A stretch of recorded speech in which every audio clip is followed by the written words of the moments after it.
Tá de bruxismo, Fred?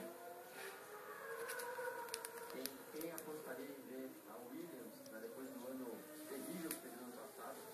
Também tá do que? De bruxismo. Não foi só afortunada, mas tem muito mérito. Ele é constantemente mais rápido. É impressionante o trabalho que a equipe conseguiu fazer com desenvolver o carro bom para fazer um carro tão ruim no ano passado. E nesse fim de semana histórico, nós vamos ser campeões da Williams.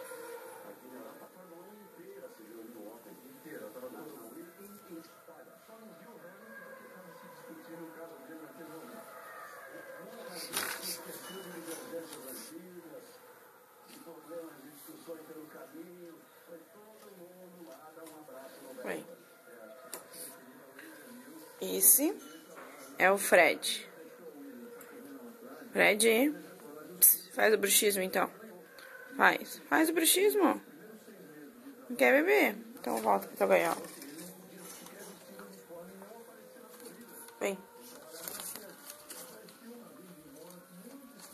E esse fujão é o Duque. Esse é o senhor Duque.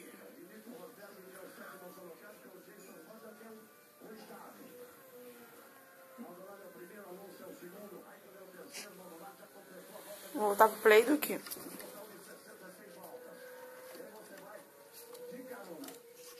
Morde a câmera.